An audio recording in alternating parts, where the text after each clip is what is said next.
He's always been a good kid. Blake's organised the rafting trip as a gift to his dad to celebrate a very special occasion. For my father's 65th birthday, I had planned this rafting trip to the gates of the Arctic as a present to him. What's up? You want to do the lights real quick? Yeah. There's only one light. Oh, the... Tail light? My tail Yeah, light. yeah, that's fine. I got the remote sitting over here. Okay. Which, so we'll just have to hook up the PS4 to Do it. we have the light for it? Yeah, gotta draw the light.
Alright. Sorry guys, I had to change my fiance's rear tail light. Baby, Yeah. I was gonna take my car to go get washed real quick while I'm up. That's fine. I'm gonna do some reactions real fast. I know. Can you grab my other beer for me? No. It's on the top shelf in the fridge. I said no. Can you please? And then here. Here's this. Can you please grab it for me? Hold on, I'm trying to get this off. I know. I'm just asking if you would please do that. Cause this plate's clean. Here, we don't need to throw this away just yet. We can save that for another time. Okay. I'll go get you your beer, but then I'm going to the car wash That's fine. so I can clean my car because my car's a mess. Mhm. It was a fucking disaster. Huh? I think I have one now. Oh. So that's really bad. I'm sorry. I'm gonna go grab me a beer, guys, so I'll be back. You got those pills for that? Yeah, I know. I don't think they're good anymore. No, they are. Pills are fine. Take one. I'll see. Take one of those I'll and then see the take your expiration. meds too. I'll check the expiration. Okay, make sure you take your I'll be meds back. too. All right.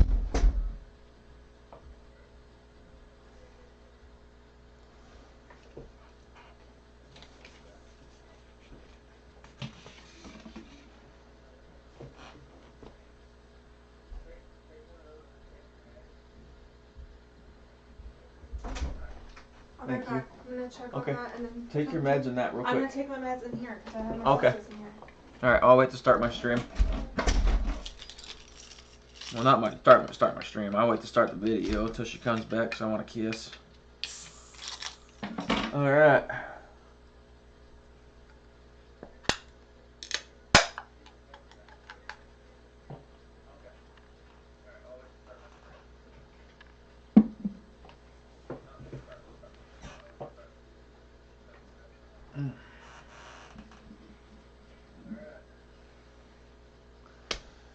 I can't wait for the game, bro. What time is it? Although Neil's been looking forward Oh, it's already 2 o'clock, man. Fuck yeah. 2.5 more hours until I get to go watch the game. Woo!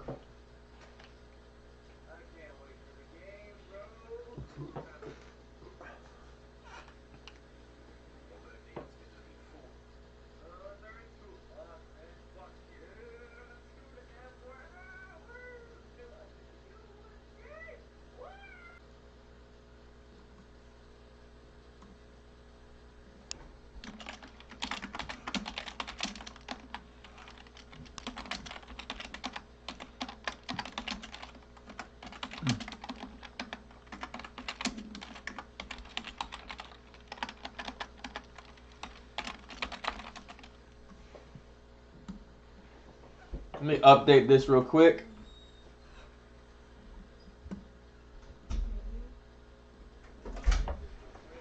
The what? Did you get your thingy? Okay. Yeah. Oh.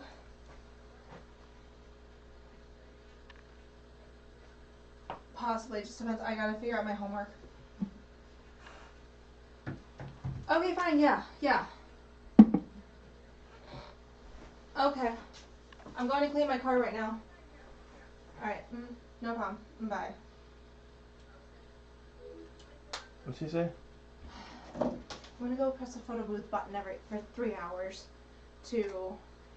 The only reason I'm gonna do it is because I can make $75 off of it. You're gonna what? I'm gonna go, you know how we're getting a photo booth for a wedding, you have to press a button to make sure the photo booth works and like take pictures? I'm doing that and I'll earn $75. How So long that's- is it? 3 hours tonight. When? 7 to 10. Okay, I'll be at the game. Yeah. I guess I'll walk home. Yeah. At least you're not going very far. I'll figure it out. If I get jumped, it's on you. It's not my fucking... I'm not dealing with you right now. You take your meds? Yes! Okay. forward to this. He knows it's going to be tough. Hey, Dad. Yeah. Hand over here. Sure. He'd really wanted Blake to book them on an organised group trip.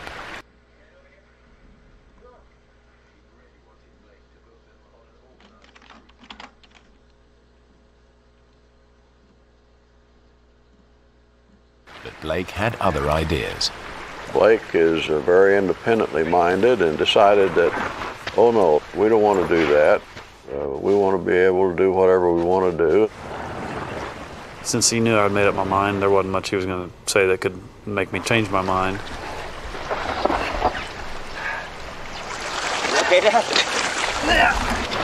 It would have been kind of nice to watch someone else do the hauling and shoving.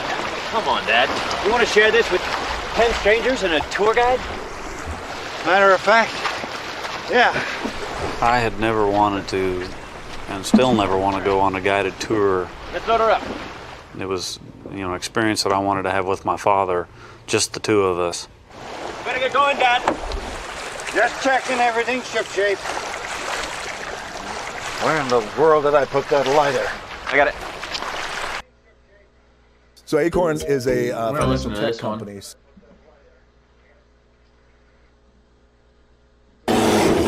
Thank you for watching Scary Bear Attacks. If you like this episode, please remember to hit the like button and leave a comment or two, then subscribe and click on the bell to receive notifications of whenever we release new videos. Also, please remember to share them to your social media. The headwaters of the Middle Fork of the Salmon River is sparsely populated by people even now. The steep, decomposed granite mountains are covered with pine and fir trees and low-growing berry bushes like blueberry, huckleberry, elderberry, and raspberry. These berry bushes provide seasonal nutrients, sugars, and minerals to animals ranging from chipmunks to grizzly bears. Mountain bluebirds stand out as they flit through the green scrub bush that screen the privacy of the deer and the elk that roam the valleys. This area is extremely rugged and very isolated, but in June of 1886, it was the kind of country that beckoned to tough frontier people. Old Ike was one of the most successful bear hunters in the Rocky Mountains and called central Idaho his home. With ranches and farms springing up across the newly formed state, the demand for a bear hunter was at an all-time high. Many of the ranchers and farmers in Idaho had to raise their food and hope for enough to sell to others. Bears didn't bother following the customs of human society and would simply kill and eat whatever livestock they would need to survive. That's when Old Ike came into the picture. He would study the bear and its patterns and carefully set up a confrontation he knew he would win. He would get a nice grizzly rug or hide and some meat and some very useful bear tallow out of the deal. And they would also pay him for his services. There were safer jobs a man could do, but most of these jobs are taken by men who aren't brave enough to be a bear bounty hunter. Old Ike was a hunting legend as he single-handedly killed around 100 grizzly bears, bringing safety to livestock herds and prosperity to ranches and farms throughout Idaho. Bro? He's been contacted That's about insane. a huge grizzly up on the untamed Salmon River headwaters that is terrorizing local ranches. Old Ike and a few young partners head toward the area and in a few days are speaking with the ranch owners about the problem bears in the area. Most ranchers feel like they can handle the black bears of the area, but this giant grizzly bear that calls the area around Dagger Falls his home is far too fierce for them to handle. You won't ever Old Ike catch me agrees with trying his to take down a partners grizzly to head bear. out and find the giant grizz and bring Grizzly a bear, little black frontier bear, brown justice bear. to him. As Old Whatever Ike and his kind of group bear, arrive bro, in I the don't want area, it. I want they nothing to survey do with the it. lay of the land. Being familiar with grizzly bears, Old Ike knows that the bears will use certain resources at certain times and other resources at other times. And this early in the summer, the bears will be hunting deer fawns and elk calves along the mountain meadows. Predators including wolves, cougars, and bears use the transition and cover between forests and meadows to sneak upon their prey. Ike knows this and begins searching meadow edges for bear tracks and scat. The hunters are about 2 weeks into their stalk when they come across some huge and very promising tracks along a small creek. Dude, They're definitely grizzly bear tracks, and big enough to be the tracks of the dominant bear in the area. Old Ike is certain it is the bear he's looking for. The hunter set up a few baits and traps to see if they can lure the big bear into the open, and it isn't long before they're seeing some interesting progress. They find the bear's tracks I leaving don't the want to play marsh no and video follow games him right for now. several I want miles. to react to videos. At the far end of the so meadow, that's they what see we're the big gonna bear do striding for now. across the edge of We're the going trees. to the Broncos game. The men in hustle to a about 2 point hours. at which they can intercept the bear, and their hard work pays off with a good shot. Old Ike follows his instincts and is rewarded with a good solid hit on the giant bruin. When shooting a large bear, the hunter will ideally strike a bone of some sort. The most damaging shots will break the pre-gaming right bones now. of the shoulder, legs, or hips. Getting ready to be This will drunk keep the and bear go to from that going game. too far too fast and will hopefully keep it from killing you. Old Ike's shot passed through the ribs and created a nice blood trail, but definitely didn't break anything structural, like a bone. The men trailed the bear until its blood trail led into a patch of very thick, small trees. This type of tree patch is called the jack pine patch and consists of shorter pine trees typically under about 8 feet in height. The branches grow wide and low and create an environment that is easy to move through, but very difficult to see even medium distances in. Old Ike knows how bears and other animals use jack pine stands to conceal themselves or their escape routes, so he slowly follows each drop of blood into the stand, moving from drop to drop and splatter to splatter. The old man is not what he used to be in his youth, as his vision and hearing are losing their sharpness. He can see the larger blood spatters easily, but misses some of the smaller drops. His hearing still picks up the lower loud tones, like a growl, but doesn't quite get the higher pitched sounds anymore, like small twigs snapping just a few yards to his right. Unbeknownst to Old Ike, the wily grizzly bear has set up a trap to catch his hunter.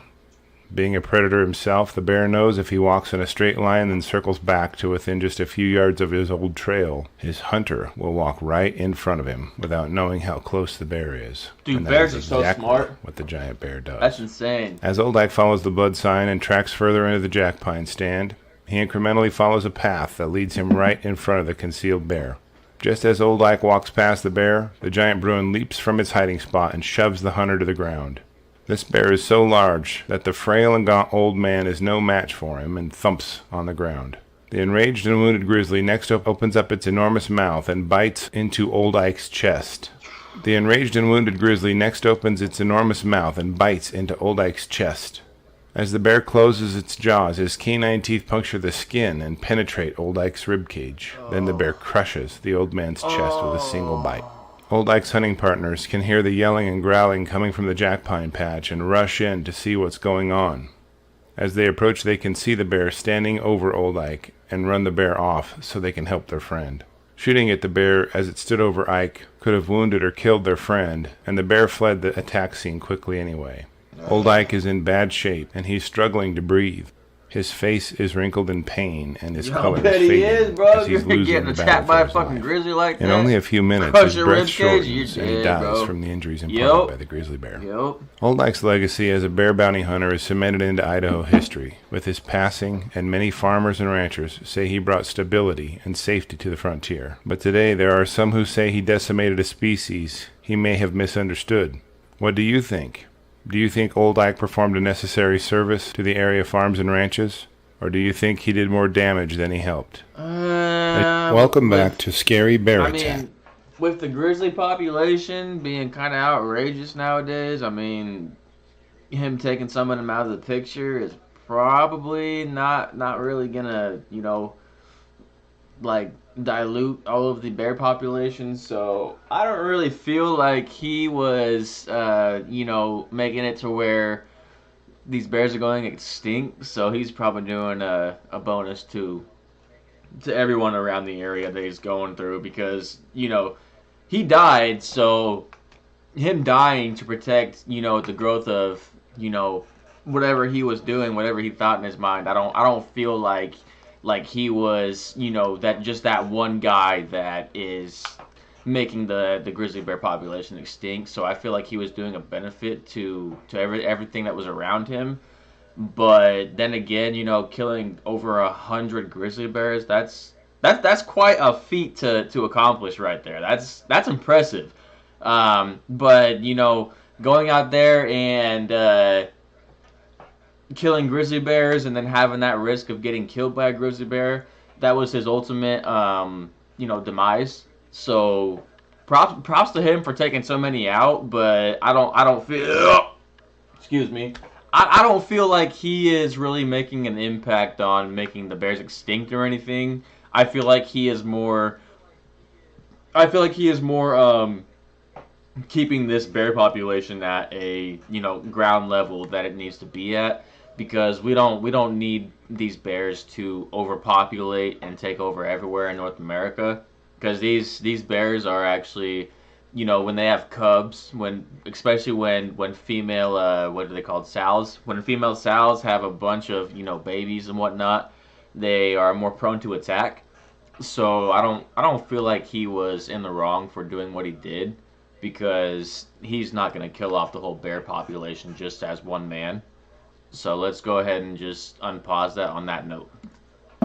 Today's episode takes us to the rugged Sierra Nevada mountains in central California. Oh, this is Cali. The Sierra Nevadas are one of the highest and most prestigious mountain ranges in the world and serve as the spine of California, running from the Mexican border all the way to around the Oregon border. Actually, the giant granite peaks seem to touch the sky. Okay, so this is Bear Lake right here. This is Bear Lake. This is, I don't know what lake this is. So if you look at this map down right here, this is the Mexico-California border right here. Right here. Because if you go right here, this is Nevada right here. You go from Nevada right here to Arizona. Utah's right here. So yeah, this is, Bakersfield is about, so if we look right here, about right there, that's Oregon. So you got Oregon right here. And then if you come down, this is all California. And then this right here. Actually, no. This, so, okay, so this right, about right here. This is about Oregon. So these are Oregonian, and then maybe Idaho, Nevada, this right here. And host so right here, I think this right here, this is Bear Lake. Because if you come right here, because if you see, boom, boom, this right down here, this is the border of California. So California is gonna be right here, right where my mouse is doing, right there. That's all California. So I don't know. I forget what. I think this right here is gonna be. I forget what lake that is. That's one sec. Okay, so you see right here. This is Utah. Hundreds of miles. This is the Great Salt Lake. Right here, where you look right here, this is the Great Salt Lake. This little area right there, that's the Great Salt Lake. So if we go right here, this is what is it called, bro? It's not Bear Lake. It's on my mind. I know what lake this is, bro. These two lakes are right next to each other, but these are Nevada right here. These are Nevada lakes, Nevada, and then I think Oregon. Either Oregon or Idaho. This lake is in either Oregon or Idaho, bordering Nevada. But this lake right here, this is that one lake. I forget what it's called, but this is in Nevada. So this right here, so if you go down about like right here, boom, boom, all this down here, that's California. So Sierra Nevadas, this is right here. I think this right here is Bear Lake. So Bear Lake, and then we have, I forget what that's called, but that's not Crater Lake. That's something else. Crater Lake is going to be, so if you go up this way, Crater Lake, Diamond Lake is about in this area right here. I'm from Oregon, so I can tell you this. This is from experience. But yeah, so this right here, California, Bear Lake. So this is right by Bear Lake. This is in Nevada though, because Nevada goes like this: boom, boom, boom. Or no, it's boom, boom, boom. Of largely uninterrupted fir and pine forests. In Nevada. At the time of our incident, there were no highways crossing the mountain passes, and assistance was often too far away to actually help. John Adams was born in 1812 in Medway, Massachusetts, and made his way to California when he was 37 years old, after his shoe business failed due to fire. He left his family and made his way to the wilds of California to become a trapper, miner, and hunter. Having nearly died from 2 illnesses during his trek, he arrived in California in mid-December. So back in the day, these illnesses that they're talking about, these illnesses, these were like life-threatening illnesses. These weren't like the plague or like COVID-19 like today. Like if you got these sicknesses, you could die because there was no antidote. Because I've listened to a lot of documentaries and a lot of shit in the history I've listened to. And if you came down with one of these sicknesses that they're talking about right now, excuse me, I'm drinking beer, so I'm a little bit like all the time.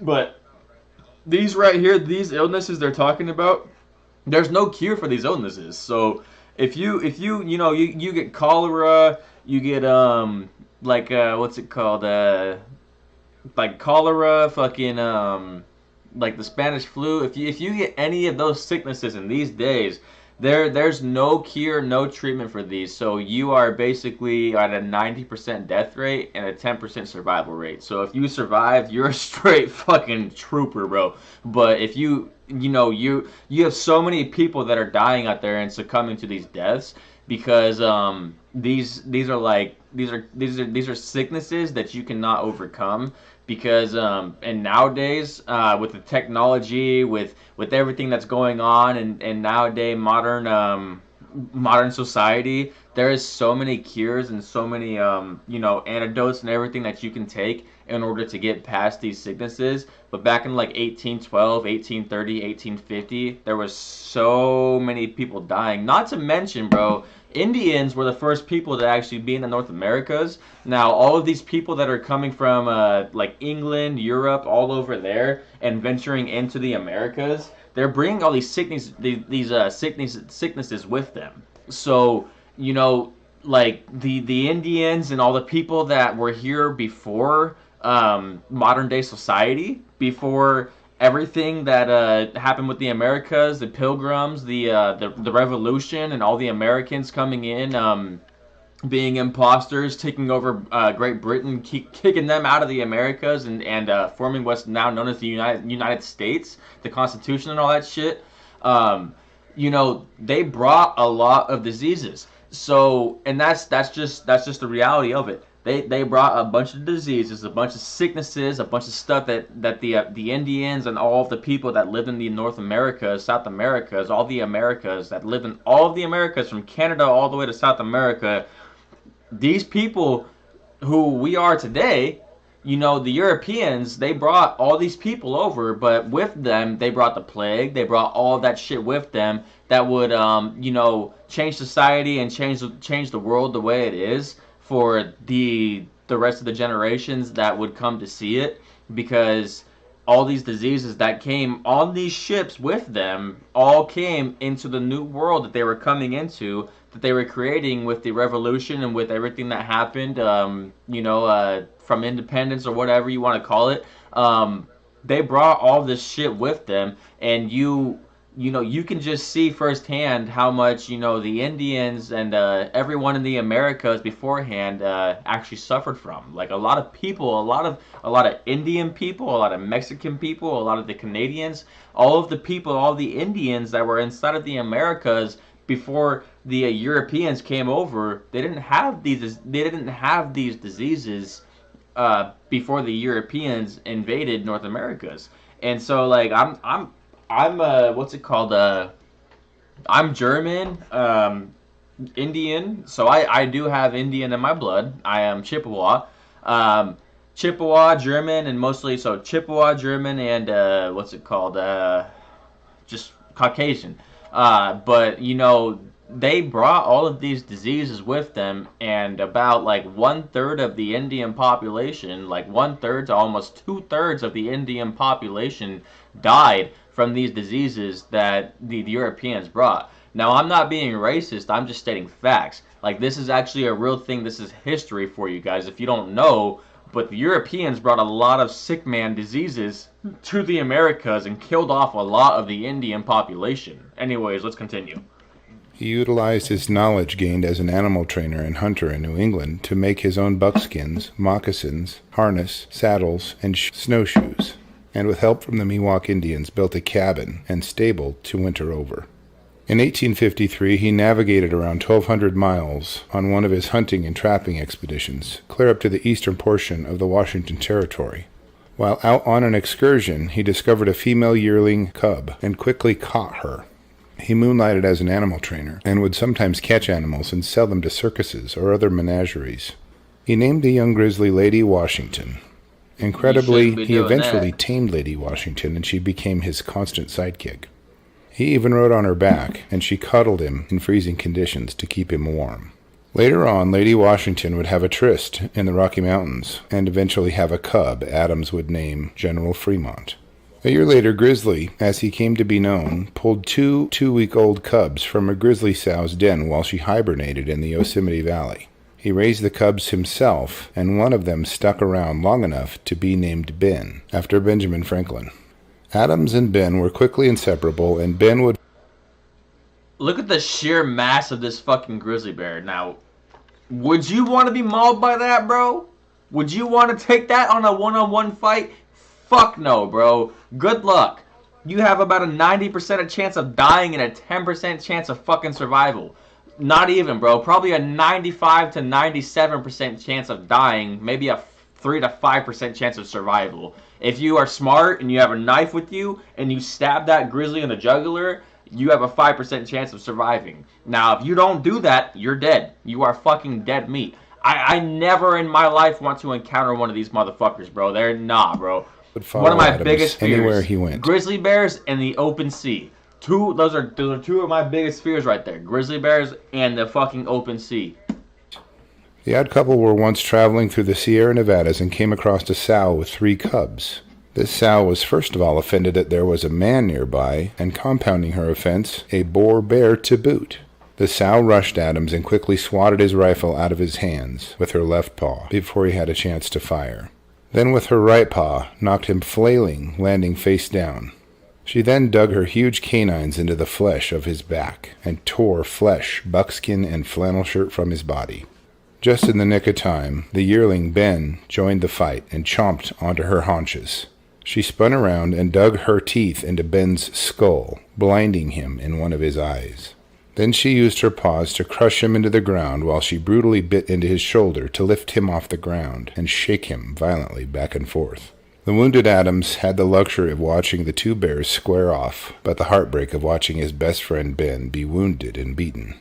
By then the man had gathered himself enough to lift his rifle and drive a bullet home through the sow's heart, stopping the brutality for once and for all. Ben healed eventually, and the 2 continued on with their life in the woods. That's fucking The record does not indicate what became of her 3 cubs, but bro, that dude has a grizzly bear fucking guardian angel, dude. Like, what? What? See, and I mean, if you don't have a grizzly bear guardian angel and it's just you versus that grizzly bear, bro, good luck, bro. You have a 99% chance of dying and like maybe a 1 to 3%, maybe 5% at most chance of surviving. That fucking grizzly bear just literally saved his life. But I assume Adams merged them into his menagerie. A few months later, Adams and Ben were ambushed again, and this time the bear got to Adams before Ben could stop the violence. The bear surprised Adams as he rounded a bend in the trail and quickly slapped him upside his head, knocking him down and gashing his scalp. Then the bear began tearing his scalp from his head while punching a hole in his skull the size of a silver dollar. The attack was over as quickly as it had started, as the large bear departed, leaving Adams temporarily incapacitated and Ben completely confused.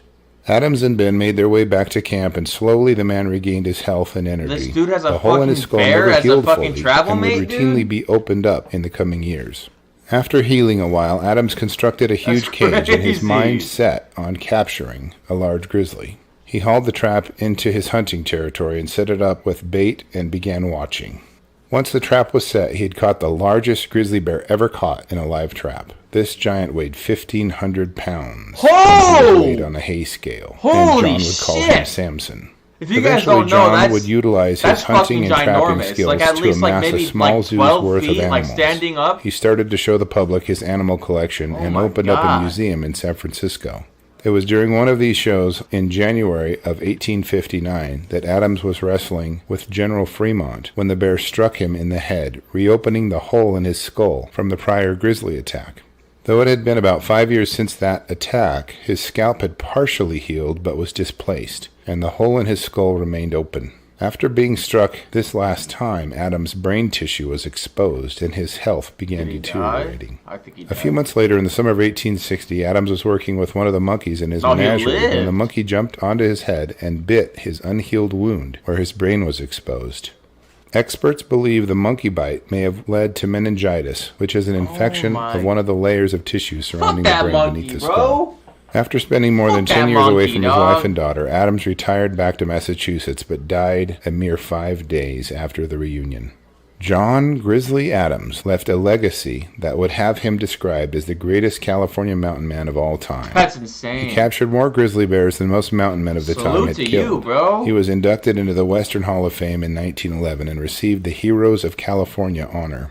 Although not a trained scientist, Adams left behind the largest collection of mounted and live animal specimens in his museum, which eventually became the Pacific Museum in San Francisco. Oh, dude, okay. So now that I know that, bro, I'm gonna have to talk to my wife about this. I want to go to that museum. I want to check that museum out firsthand, bro. I want to see that shit. Menagerie spawned the Bronx Zoo and Zoological Gardens in Central Park, both of New York, as well as Woodward's Gardens and Fleshacre Zoo in the Bay Area. Adams' bear Samson actually served as the model for the California State Bear emblem. In addition, Adams narrated his memoirs to an author named Hittel, who compiled the book The Adventures of James Capen Adams. Later, his life story would be turned into a television series in the 1970s called The Life and Times of Grizzly Adams. I would love to hear your thoughts on this amazing story of Grizzly Adams and his bear friends, as well as his bear attack that eventually led to his death. I have to ask, did he prove that bears and humans can closely coexist safely? Were the actions of Adams harmful to bears? Please remember to like and subscribe, as well as to tap on that bell icon so you're notified on our next amazing bear attack that dude story here on had Scary a grizzly Bear bear as a fucking companion, dude. A grizzly bear, bro. A fucking grizzly bear as a companion, bro. That's insane. Imagine your best friend is a fucking grizzly bear, bro. Welcome back to Scary Bear Attacks. This episode is Wolf Dogs Save Frank Glazer from a Giant Bear. This video features a tale that takes place in the remote Alaska mountains near Valdez. Frank Glazer was a woodsman who ran the Black Rapids Roadhouse on the old Valdez Trail and augmented his income by hunting for sheep, caribou, and moose that he sold to the Alaska Road Commission to feed their workers. These were the road crews that were building the Richardson Highway. Look at that landscape, bro. That's insane. I love the details in this video. That's some cool August shit day right in there. 1921, when Frank first observed the giant bear. It was very dark and had been wandering around across the river from his roadhouse. Is it a grizzly or a brown bear? He tried several times to get near the bear for a kill shot, but was prevented by the rushing glacial waters of the river. For safety's sake, he would turn back each time. You better. Around a week or so later, Frank heard his Look at the roadhouse, bro. That's a and straight thought there may be cabin, a bro. caribou Imagine, or a bear nearby. okay. So, imagine how cold it would be inside of that fucking roadhouse. Imagine how cold you would have to be inside of that shit. All you have is a fucking, a wood house. You don't have any electricity. You don't have any actual heat. You don't have a heater inside the house. All you have is a fire that you can start inside of the fireplace. Imagine going back in time and all you have is a fireplace inside of a fucking log cabin to keep you warm. That is insane. So he grabbed his .30-06 hunting rifle and went outside to investigate. All this ruckus wasn't caused by a bear, but by two very large wolf dogs. He tried to chase them off by throwing rocks at them, but they would dodge, but remain. He decided they must not be wild or they would have left, so he tried calling them to him. They wagged their tails and came right up to him. He adopted them on the spot. What? He had to do the right thing and tell everyone he met. Bruh. But the dog's owner never came by to claim them, so he added them to his dog sled team. That's he dubbed insane. The large one Yukon. This dude has 2 wolves on his fucking dog sled team, bro. What the fuck? Wolves, bro, not dogs. These ain't no fucking dogs, bro. These are fucking wolves. Wild, huge dogs, bro. Wolves are 2 times the size of dogs. That is insane. And the other, Red. Yukon lined up immediately as the lead dog, and Frank decided to give him a try. Strong and fast, he was a great lead dog on the team. That is nuts. A few months passed. I wish that I could Frank do and the this dog type of team shit were in out my running life, down bro. his trap lines and harvesting fur to sell. Frank noticed that a patch of willows had an abnormal amount of frost on them, and upon further investigation found out that a bear had denned up for the winter there, and the breath from the bruin had caused the frost on the willows. Frank took a mental note to check it out in the spring to see if it was the den of the big bear he had been watching in the summer. By early May, the snow was in full retreat from the Alaska range, and Frank decided to go look at the den once again, and brought Red and Yukon along. From a good distance, Frank could see the bear's tracks leaving. This dude has not one, but two. It must have been the trained big dark wolves, bear bro. he previously had observed. Fucking nuts. Frank paused and read the bear sign on the ground. It looked like the big bear headed up the canyon only a few hours ago. This meant the bear had no way out. Frank had the big fella cornered. Dude, that's crazy. This shit is nuts, bro. I'm so glad I'm listening to this shit for you guys. That is nuts. Tracks he'd ever seen, with its giant claws showing clearly in each track. Yukon and Red pushed the trail ahead of Frank. This is like at least between like a 1K to 1,500-pound bear, bro. That's like almost up the canyon. It grew narrower, and the giant bear tracks at least like maybe like 1.5, maybe 2 tons of a bear, bro. That's a fucking giant creature right there. Frank could see evidence that the bear was trying to get out of the canyon and would climb as high as he could, only to slide back down. At last the hunter and his companions arrived at what Frank knew was the last turn in the canyon. The giant would have to be nearby. They rounded the bend, but no bear. There was no cover in the canyon, and there was no way out. Watch out, that motherfucker's watching you, bro. Yeah. That motherfucker's waiting for you guys. Holy shit. And meandering all over, looking for a way out. Frank looked up at one set of the giant tracks, and they led straight up a chute in the canyon. Damn, Frank thought, as he realized the Bruin had found a way out. Slightly more than 30 feet above Frank, the clatter of rocks and ice falling down the chute, pushed downhill by the gargantuan bear, sliding back toward the bottom on his rear end. Red and Yukon streaked past Frank to confront the bear, with Frank yelling to them to stop. The bear offered a perfect shot to his vitals, but the dogs were running and barking and carrying on. Frank couldn't get a safe shot without being sure to miss the dogs. The report of the rifle echoed thunderously through the box canyon, and the slug found its mark in the bear's shoulder. The bear roared in pain and rage as the dogs continued to attack and frustrate him. Regaining his feet, the massive mauler scanned the area, trying to assess what had just happened to him.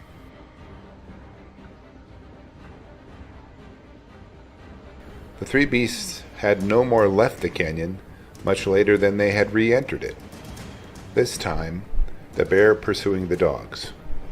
They were all headed straight toward Frank. They're not dogs, they're fucking wolves, Sliding bro. to a stop, Get it Frank's right. feet slipped out from under him, and straight onto his back he went. He knew the group would be upon him in an instant, but saw the dogs race past him, with the bear hobbling in angry pursuit. The dogs cornered the bear in a flat area of one of the chutes. Red would go around behind the giant, while Yukon would dance around in front to antagonize him. All of this commotion distracted Frank, too, as he bounced the sights of his rifle around, dodging his dogs. Frank scooted to one side of the canyon, anticipating the bear to beat another retreat in the only direction he could. Sure enough, the bear ran by, gnashing his teeth in anger and confusion. Frank could see the individual hairs on the bear's hide. He was so close. The bear and the dogs would trade off in a strange game of who is chasing who, and Frank would fire 2 more deafening shots. The bear was slowing now, as Frank's bullets had found their mark and taken their toll. The bear was bleeding from the bullet wounds as well as the dog bites from several places. The massive bear took a last stand position to face the dogs, and that gave Frank an opening to place a shot to the bear's ribs, and the bear collapsed. That's Lifting his head a few times in defiance, the bear was finally put to rest with a coup de grace. Holy shit! Frank paused to marvel at how well the dogs distracted the bear. Dude, those fucking wolves are... Nah, bro. Those wolves are on another level, dude. It squared at 10 feet 8 inches, which means that the bear was nearly 11 feet from nose to tip of his tail. Oh my god! A true giant. Nah, bro. Nah, bro. Nah. Around June, a Model T pulled up and a blonde-headed man approached from it. He saw Yukon and Red and immediately rushed to embrace them. That's Frank just, asked if nah, the man bro, that's knew crazy. those dogs, and the visitor affirmed that he did. Elmer lived a ways away on Slate Creek and was 11 mining feet, that bro. That's area. like a The dogs were his. like He protected his family. like 1,500-pound bear, bro. Victoria Land Dogs, a special local wolf dog hybrid used for pulling sleds. Frank begrudgingly returned Yukon and Red to their rightful owner. A few years later, Frank acquired his own set of Victoria Land Dogs for his sled team and refused to sell that giant bear pelt for any amount. Today's episode takes us to the Arctic north of Canada, to the area called Nunavut. The landmass surrounds the Hudson Bay, and the tops of the hills are rounded off with millennia of glacial erosion. So this Plant life is consists cold, of bro. low brush This and is shrubs a with seasonal cold-ass flowers. spot to be, The bro. animal life includes So walrus, this story right here is a seals, cold-ass Arctic fox, motherfucker to be geese, in, bro. caribou, wolves, and polar bears. Nunavut hunters Leo Ijengiak, 38 years of age, Laurent Jr. Utak, and Daryl Konak, 33 years of age, decided to go caribou and narwhal hunting. All right, guys, give me about like maybe 1-2 minutes. I gotta go use the restroom.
At their usual hunting site and left Nayajot with its population of 1,080 souls on Tuesday, August 21st, 2018, full of excitement and optimism. The trio motored along the beautiful Hudson Bay coast for 70 kilometers and were approaching Lion Bay, their hunting destination. I'm sorry, of choice. guys. I'm so excited for They the were game born tonight. and raised here and knew the country better than the back of their own hands, so they didn't bring a GPS. Their boat motor had been running poorly, and they thought they would hunt while it cooled. The hunters piloted their way into the bay and beached their boat to start looking for caribou. The men glassed the area and hiked a short distance in search of a caribou herd, but after a few hours returned to their boat. While the men were hunting, a huge patch of sea ice had floated over the mouth of Lion Bay, making their exit dangerous, if not impossible. They knew there was nothing they could do until the sea ice passed by, so they pitched their tent and made camp. As the men tinkered on the boat motor for a couple of days, they unknowingly began to gather an ominous crowd. By the morning of Thursday, August 23rd, the men had been there 2 days and were hoping for rescue, as repair had failed. They couldn't raise anyone on the CB radio in the boat, so they would just have to wait. They were making morning tea in front of their tent when they noticed some uninvited guests. The men noticed a polar bear walking toward them, so Leo grabbed his hunting rifle from inside the tent. Fucking polar bear. He fired dude. it into the air to frighten the bears off. The bears were very close before they were noticed, and the scene quickly fell into chaos. Polar bears Laurent are the had exited biggest the tent known right behind recorded Leo, and in the bears right confusion now was grabbed in by the North female polar Americas. bear. She Polar pulled him bears are close and fucking clamped her jaws onto his huge. head. It was at that point that Daryl became so frightened he committed the one mistake he shouldn't. He began to run away. The female polar bear immediately dropped Laurent and began to pursue Daryl. Leo fired his rifle, trying to kill the bear before it could reach his friend, but his rifle jammed. He ran into the tent and grabbed a different rifle and aimed it at the polar bear. Needless to say, she quickly caught Daryl and knocked him to the ground. She began clawing and biting him about the head and neck. She mauled him mercilessly before she was shot and killed by Leo. He also shot her yearling cub. Leo and Laurent ran to their friend's side and tried to patch his wounds and stop his bleeding, but they could do nothing for their friend. He died. He was essentially dead before they tried to save him, but their devotion for their friend led them to try to save him anyway. They realized the futility of their first aid and covered their friend with a tarp. Leo and Laurent were also injured. Laurent had a bite wound on his head, but appeared to be none the worse the wear, aside from that. The men were surrounded by the carnage of the incident, with 2 dead bears laying near their dead friend. They now understood how precarious their sleeping situation was, and moved their improvised shelter to the cab of their beached boat, along with Daryl's corpse. By the 24th of August, other bears in the area began looking the camp over. It was apparently quite a draw for them. The boat stood out on the shore, and the smell of blood from the dead polar bears and Daryl probably raised their curiosity. One of the distant polar bears began approaching the attack scene. Leo and Laurent were worn thin and intolerant of any bears by the 5th day of their ordeal. Leo shot the bear and killed it, stating that he will take responsibility for any legal repercussions from the act. Another day later, still stranded, the men were approached by a 4th polar bear. You gotta kill this that bear. Bear also met the same Polar fate bears as are the scary others. as a He was shot by motherfucker, Leo bro. while guarding his friend's life and his dead friend's corpse. The men would watch as the ghost-like shapes of the polar bears in the distance would appear and then disappear, to reappear somewhere else. The polar bears continued to test the camp boundaries day and night. Leo and Laurent had to stay vigilant to keep the bears at bay. The anxiety of the situation helped them stay awake for 3 days while warding the polar bears from them and Daryl's remains. By Friday, August 24th, their families had become alarmed that the men hadn't yet returned. They called the authorities, and rescue planes began searching on Saturday, August 25th, by air, as ground search crews scoured the land. A boat of ground searchers were piloted to Lion Bay, but were blocked from entering due to the sea ice. The icebreaker CCGS Louis St. Laurent was recruited in the search for the hunters, and a search helicopter was dispatched from it to comb the ground. The pilot flew the craft into Lion Bay and located the stranded hunters, now exhausted. It took 3 men to load Daryl's body into the helicopter, and the villagers mourned his loss when the men returned to their town. Wildlife officials investigated the dead polar bears and determined that one was a mature female and the mother of the yearling male, and the third was a younger solitary female bear. The 4th bear that was shot and presumed dead had either recovered and left or was dragged away for consumption by other polar bears. I'm gonna wait till she comes in here. All of the bears involved in the attack were said to be in fair to good shape. The residents of Najat are said to be on edge with the tensions from Daryl's death. Some residents even stated that they plan to shoot polar bears on sight, citing the difference in harvest permits with nearby towns. Najat was only allotted 10 permits for polar bears, while nearby towns were allocated nearly 40. Given the strict regulations surrounding harvest protection and prosecution for violators, natives are put in a ridiculous position. This was the 2nd polar bear attack in Nunavut in 2018, and authorities and natives are still searching for an acceptable solution to balance the needs of polar bears and people.